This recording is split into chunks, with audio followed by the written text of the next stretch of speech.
Welcome back, everyone. I am the World Archivist, here to tell you the many stories of the wider multiverse. Today, we return to the Fangmoor, as we cover further battles against the forces of Oblivion, including the Shogunate's first contact with the Theos Oblivious, and the Battle of the Crackling Fog, fought between the Caroleans and the Christmas Elf Militia. As always, if you enjoy what I do, consider leaving a like, a comment for the algorithm, and share it around. It will all help immensely. And now, on to the story.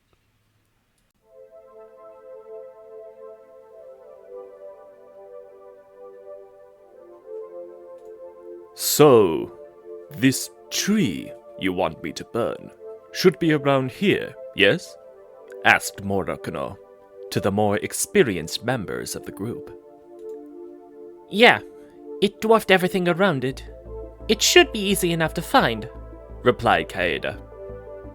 They had discussed their next steps, and between the considerable amount of blast powder they now had in their possession, and the mighty flames and blessings that the Sohei could bestow upon them, they had concluded that now was the best time to attack the tree that had started it all.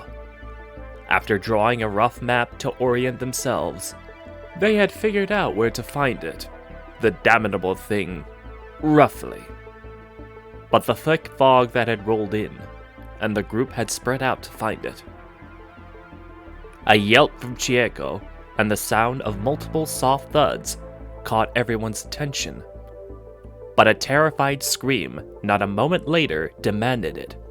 As they gathered closer, she emerged, scrambling over the lip of a great crater. A look of horror plastered on her face. As the others gathered around it, Norio pushed his way through to see things for himself, the sight catching the breath in his throat. Corpses, both foreign and familiar, stewing in a small, multicolored lake of what he and the others could only assume was blood. The thought of what happened here turned his stomach, but a more pressing thought came to his mind. Nothing happens in this place without the Willow's knowledge. So for this to happen would mean that either this is their work, or that something even greater than it has come into play. Each thought as unpleasant as the other. Did that tree do this? Pondered Shigeko. Norio inspected the crater thoroughly. Roots and patches of slime could be seen around the pit's walls. Whatever did this? The tree is no doubt involved. Regardless, let us move. The further we get from this, the better, Norio replied, turning to leave.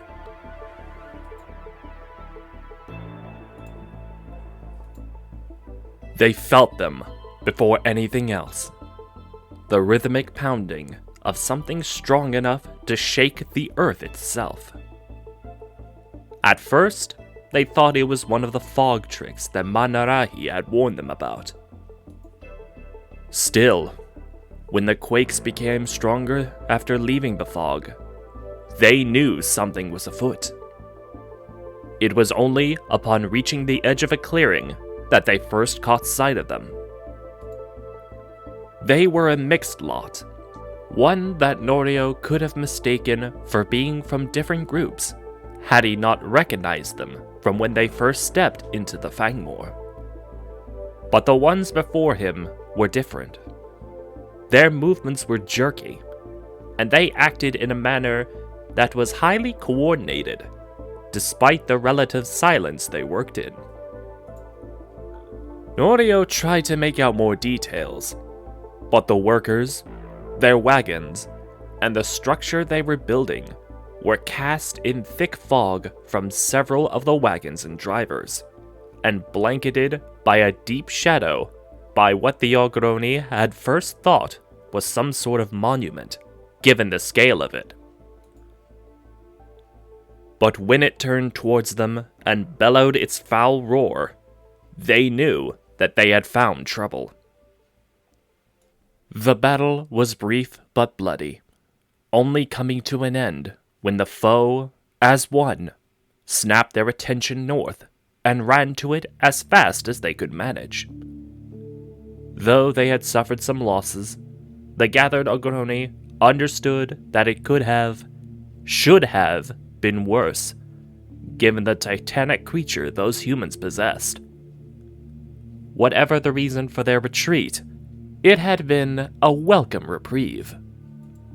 After gathering their dead, they discussed what to do with them. And while many ideas were put forward, the sight of the death pit and the troubling implications of it left them with only one real choice. Under the guidance of Monokano, a pyre was built for each of them and a funeral, or at least as close to one as the Ogroni could manage, was held for them both. While most of the others paid their respects, Norio went up to the now lone shinobi.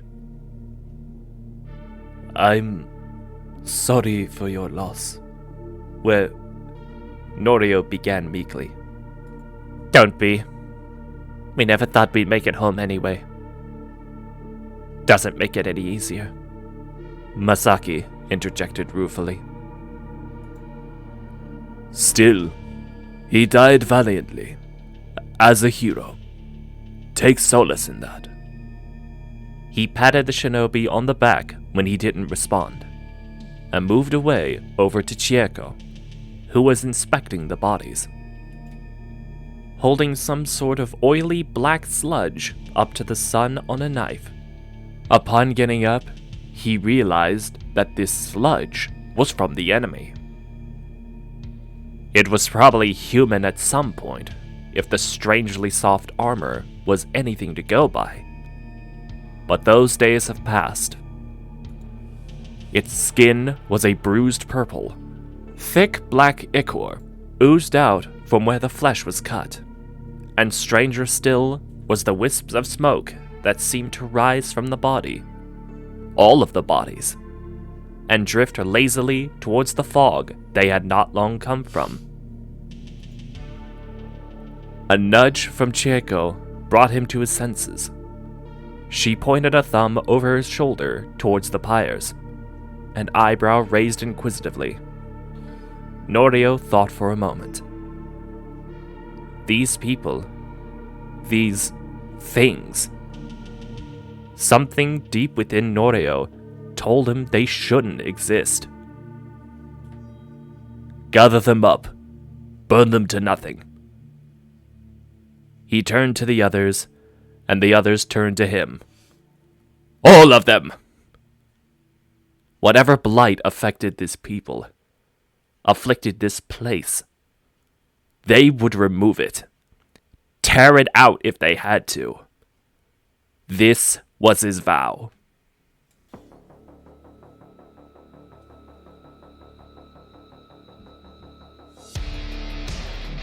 The fog drew closer. Thunder and lightning crackled everywhere, contributing to a tense atmosphere. But Buddy and his elves were not afraid. For why would they fear the touch of their patron? The fog would not harm them. No. What plagued Buddy's mind was uncertainty. It seemed that every path they took, every section of the forest they explored, battle plagued them. It was as if the entire forest and those within it were against them. Against him. Even though the human Kobold told him of the interaction, of the supposed alliance, he couldn't believe that even Charles would turn against him as well. He wouldn't. Would he? The uncertainty was eating him alive. He didn't want to think that he had sent the woman and her iron beast to deal with them. But the possibility was there. No matter. Unless Charles openly admits it to his face, Buddy would hold on to what little hope he had left. As if summoned by his wandering thoughts, he could then hear a cacophony of sounds. The marching of feet, the rhythm of drums, the neighing of horses. It was something he recognized quickly, confirmed by the blue and gold uniforms which emerged at the other end of the forest clearing. It was them. Buddy's spirits brightened at this prospect, seeing once more the only ones who treated them with kindness. The only ones who gave them shelter from the dangers of the forest. But as he managed to spot the king, riding atop a brown horse of majestic complexion, Buddy saw in his face only hatred. His hopes were then crushed in their entirety when he heard the call to battle. The slaves of Oblivion are upon us! Ready yourselves, sons of Sweden! It was true. Even Charles had turned against him. This realization turned his despair into acceptance as he ordered his militia forward, the rangers and sled dogs disappearing into the fog. This king wanted a fight? Well, by the grace of his newfound patron, Buddy would be happy to oblige.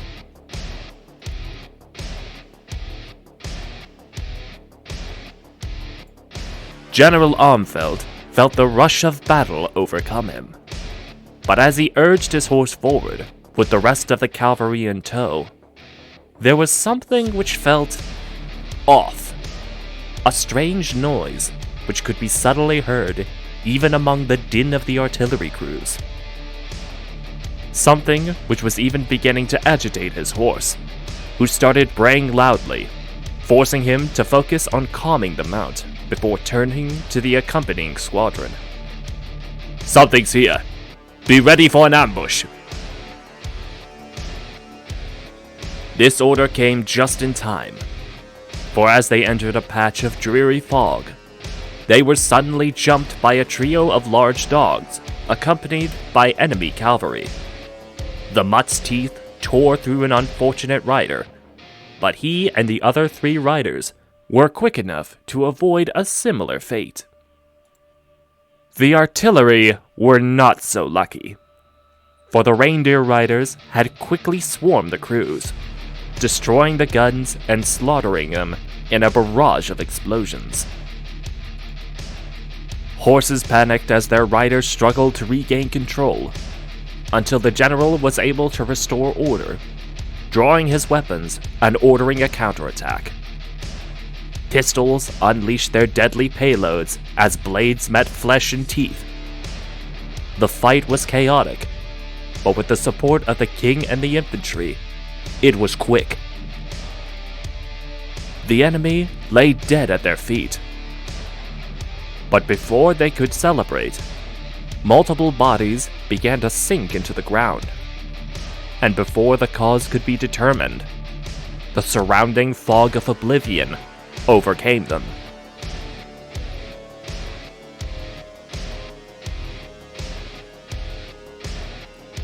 King Charles XII could not see what was happening, but as the last of the reindeer riders fell, he could hear the screams of agony and terror from the cavalry as God knows what took place in that devilish mist. Moments passed, and the screaming stopped,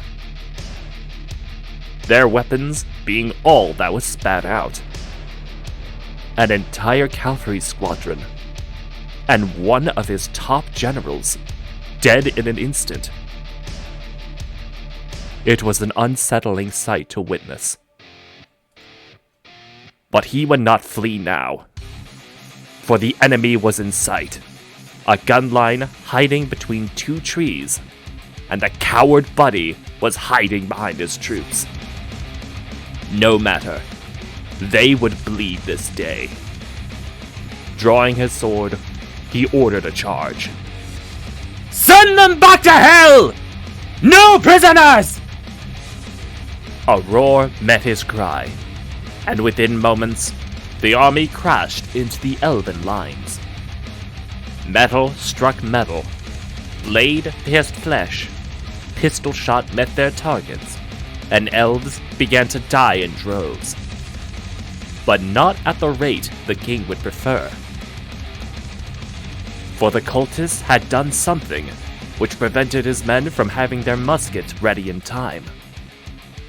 But no matter, he knew the battle was won. So as he spotted Buddy in the chaos of the melee, he decided that one last dialogue wouldn't hurt. You have lost, servant of Oblivion. Renounce your patron and surrender, and I promise to make this quick.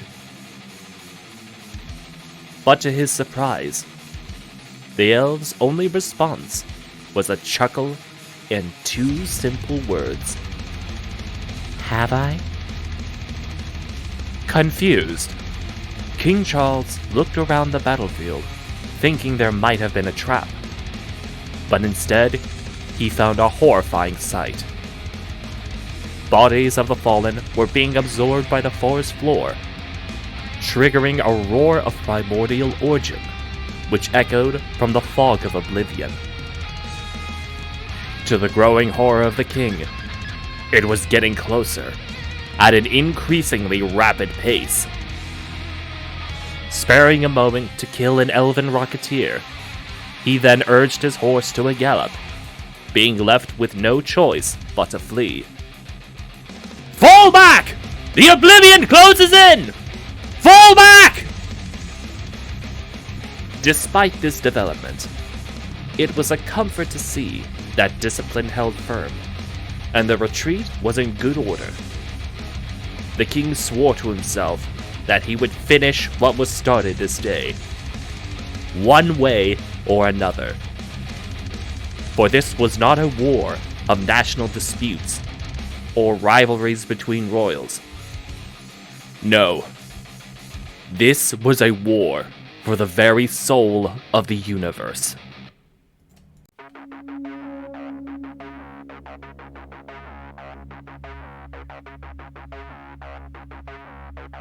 Walking across the blood-soaked battlefield, strewn with the corpses of horses and reindeer, elves and Swedes, Buddy felt nothing except indifference and the immense swelling of his powers. Why would he feel sadness? Soon his forces would be returned to him as replacements born from shadow, close enough approximations of life that the difference was acceptable. Even better, since they were not living creatures, he did not have to see his comrades die once more. He did feel bad for his opponent, the young King Charles XII of Sweden, though. However much the brilliant general had betrayed Buddy by first sending the Moonchild at them, Sweden's nominal ally, however much he had betrayed Buddy again by attacking him today, Buddy felt sympathy for Charles. All of his enemies had tried to take him down, but he was still standing, and he had taken his pound of flesh every time. He had inflicted losses that the others could not so easily replace as he could by using his shadow powers. Why not help them, he thought. Buddy could ease their pain and loss right now. Once upon a time, he had made presents for all the little children on Earth and packaged them for delivery. Now, the leaders fighting in the Fangmoor were the children, and he could deliver them their lost back. Buddy gathered the shadows around him and began shaping them into forms. This would be his Christmas miracle. If you stayed this long, thank you so much for watching. As always, if you want to contribute to the growing lore of If Worlds Collide, or simply just want to play a few games, then consider joining the community Discord. Link is in the description below. And with that, I hope to see you next time.